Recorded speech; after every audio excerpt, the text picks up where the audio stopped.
আচ্ছা বলুন তো, জীবনশৈলীর শিক্ষা বলতে আপনি ঠিক কী বোঝেন? এই গুরুত্বপূর্ণ প্রশ্নটি আপনাকে করা হতেই পারে। এটার উত্তর আপনি ঠিক কিভাবে দেবেন? তো আপনি বলতেই পারেন যে জীবনশৈলীর শিক্ষা হলো একটি বিশেষ ধরনের শিক্ষা ব্যবস্থা। এই শিক্ষা ব্যবস্থায় বেশ কতগুলি দিকের প্রতি নজর দেওয়া হয়। প্রথম হচ্ছে স্বাস্থ্য সচেতনতা, 2 নম্বর হচ্ছে যে যৌনতা সম্পর্কিত সচেতনতা, এবং 3 নম্বর হচ্ছে যৌনতা ঘটিত বিভিন্ন রোগ সম্পর্কে সচেতনতা। তাহলে শিশুরা যখন ধীরে ধীরে বড় হয়, তারা বাল্যকাল পেরিয়ে কৈশোর অবস্থা পেরিয়ে তারা যখন যৌবনে পদার্পণ করে, ঠিক কৈশোর অবস্থা এবং যৌবন অবস্থা এই দুটোর মাঝখানে যে গুরুত্বপূর্ণ সময়, এই সময়টিকে বলা হয় বয়ঃসন্ধিকাল। এবং এই সময়টাকে স্ট্যানলি হল বলেছেন ঝড় ঝঞ্ঝার কাল। অর্থাৎ এই সময়ের মধ্যে শিশুদের শারীরিক এবং মানসিকভাবে বিভিন্ন ধরনের পরিবর্তন ঘটে। তার জন্য শিশুরা তাদের সেই শারীরিক এবং মানসিক অবস্থাকে যাতে সহজে নিজের নিয়ন্ত্রণে আনতে পারে, নিজেকে কন্ট্রোল করতে পারে, তার জন্য তাদের যে স্বাস্থ্য সম্পর্কে বিভিন্ন ধরনের সচেতনতামূলক শিক্ষা দেওয়া হয়।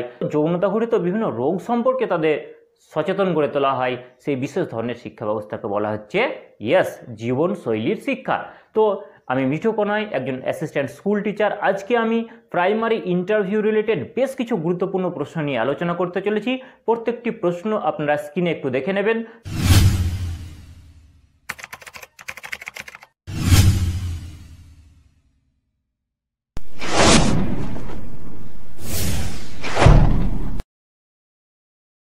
তো চলুন, আমাদের দ্বিতীয় যে গুরুত্বপূর্ণ প্রশ্ন সেটা হচ্ছে জীবনশৈলী শিক্ষার উদ্দেশ্যগুলি কী কী।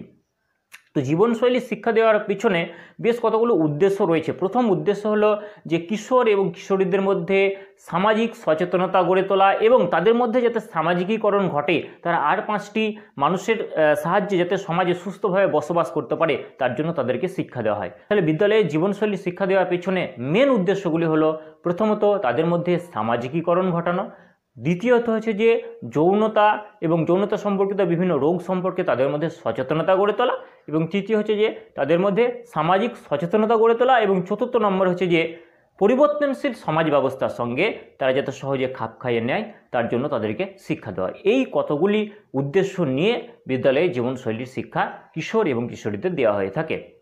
নেক্সট খুব গুরুত্বপূর্ণ একটি প্রশ্ন হচ্ছে যে জীবনশৈলী শিক্ষায় একজন শিক্ষক বা একজন শিক্ষিকা হিসাবে আপনার ভূমিকাটি কী হবে। এই গুরুত্বপূর্ণ একটি প্রশ্নের উত্তর আপনি কিভাবে দেবেন?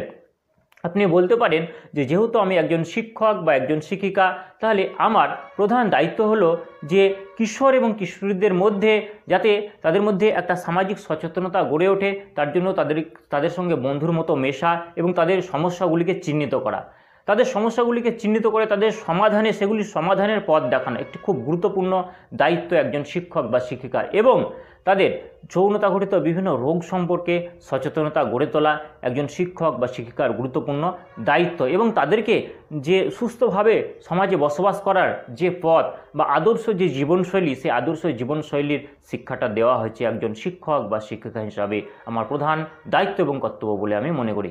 জাস্ট এই কয়েকটি পয়েন্ট আপনি বললেই কিন্তু আপনার উত্তর ফিট অ্যান্ড ফাইট। একটি খুব গুরুত্বপূর্ণ প্রশ্ন যে বিদ্যালয়ে প্রদর্শনীর আয়োজন করা হয় কেন। এই প্রশ্নটার উত্তরটা হবে ঠিক এইভাবে। আপনি বলতে পারেন যে শিশুরা বিভিন্ন ধরনের হাতের কাজ তৈরি করতে ভালোবাসে। মাটির পুতুল হোক, মাটির বিভিন্ন ধরনের জিনিস, থার্মোকলের বিভিন্ন ধরনের জিনিস, এগুলো তারা তৈরি করে বিদ্যালয়ে নিয়ে আসে।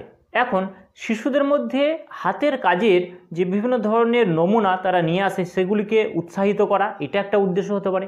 দ্বিতীয় উদ্দেশ্য, শিশুদের কোনো একটি কাজ করতে গিয়ে তাদের মনের মধ্যে থাকা যে সৃজনশীল প্রতিভা, সেই সৃজনশীল প্রতিভার বিকাশ ঘটে, এবং এই সৃজনশীল প্রতিভাকে যাতে উৎসাহিত করা যায় তার জন্য বিভিন্ন ধরনের প্রদর্শনীর আয়োজন করা হয়। তৃতীয় খুব গুরুত্বপূর্ণ একটি প্রশ্ন যেটা হচ্ছে যে প্রত্যেকটা শিশুর মধ্যেই ঘুমিয়ে আছে একটি নতুন ধরনের প্রতিভা, সেই প্রতিভাটাকে খুঁজে বের করা, অর্থাৎ তাদের মধ্যে লুকিয়ে থাকা হিডেন ট্যালেন্ট বা লুকোনো প্রতিভাকে উৎসাহিত করার জন্য, তাদের মধ্যে থাকা সৃজনশীলতাকে উৎসাহিত করার জন্য এবং তাদের হাতের কাজের তৈরিকে বিভিন্ন ধরনের কাজকে উৎসাহিত করার জন্যই কিন্তু বিদ্যালয়ে বিভিন্ন ধরনের প্রদর্শনীর আয়োজন করা হয়।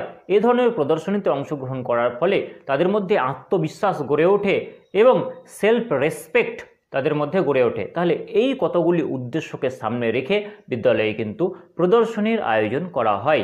নেক্সট আরেকটি গুরুত্বপূর্ণ প্রশ্নতে আমরা চলে আসব। নেক্সট খুব গুরুত্বপূর্ণ একটি প্রশ্ন যেটা হচ্ছে যে রুশোকে শিশু শিক্ষার মানে আধুনিক শিশু শিক্ষার জনক বলা হয় কেন? তো আপনি বলতে পারেন রুশো যে আধুনিক যে শিক্ষা সেই শিক্ষা ব্যবস্থার ক্ষেত্রে একটি বৈপ্লবিক পরিবর্তন আনেন।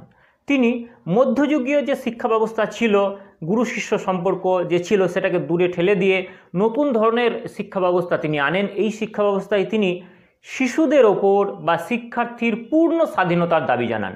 তিনি বলেন যে একটি শিশু বা একজন শিক্ষার্থী প্রকৃতির মুক্ত পরিবেশে বড় হবে, প্রকৃতির সঙ্গে সে তার আত্মিক একটা সম্পর্ক স্থাপন করবে এবং এই যে মুক্ত এবং শান্ত প্রাকৃতিক পরিবেশে স্বতঃস্ফূর্তভাবে নিজের ইচ্ছায় নিজের মনের আনন্দে সে প্রকৃতি থেকে শিক্ষা লাভ করবে। এই যে নতুন একটা থিওরি তিনি আনেন এবং এই থিওরির সাহায্যে কিন্তু শিক্ষাক্ষেত্রে অর্থাৎ আধুনিক শিক্ষাক্ষেত্রে একটি বৈপ্লবিক পরিবর্তন ঘটে এবং আধুনিক শিক্ষা ব্যবস্থা হয় সম্পূর্ণভাবে শিক্ষার্থী কেন্দ্রিক, কিন্তু আগেকার শিক্ষা ব্যবস্থা ছিল শিক্ষক কেন্দ্রিক। তাহলে এই শিক্ষক কেন্দ্রিক শিক্ষা ব্যবস্থাকে দূরে ঠেলে দিয়ে শিক্ষার্থী কেন্দ্রিক বা শিশু কেন্দ্রিক শিক্ষা ব্যবস্থাকে তিনি সামনে আনেন এবং এই যে শিশু বা শিক্ষার্থীর যে চাওয়া পাওয়া চাহিদা এই সমস্ত বিষয়কে তিনি গুরুত্ব দেন। অর্থাৎ এই আধুনিক শিক্ষা ব্যবস্থায় তিনি শিশুকে সর্বাধিক গুরুত্ব দেন এবং শিশুর যে স্বাধীনতা স্বতঃস্ফূর্ততা, শিশুর যে মনের আনন্দ এবং এই যে খোলামেলা শান্ত সুস্থ প্রাকৃতিক পরিবেশ থেকে শিশু মনের আনন্দে যে শিক্ষা লাভ করে সেই শিক্ষা ব্যবস্থার কথা তিনি বলেন। এই কারণে রুশোকে আধুনিক শিক্ষা ব্যবস্থার জনক বলা হয়। তো প্রিয় বন্ধুরা, এই ধরনের খুব ভালো ভালো ভিডিও পেতে বা ক্লাসগুলি পেতে আপনারা অবশ্যই চ্যানেলের সঙ্গে জুড়ে থাকুন। আমি বেশ কিছু অসুবিধার জন্য কয়েকদিন ক্লাস নিতে পারিনি, তো এরপরে আরও খুব গুরুত্বপূর্ণ ভিডিও আপনাদের জন্য আনতে চলেছি। বিভিন্ন ধরনের ক্লাস, ইন্টারভিউ রিলেটেড ক্লাস আপনাদের জন্য আনতে চলেছি।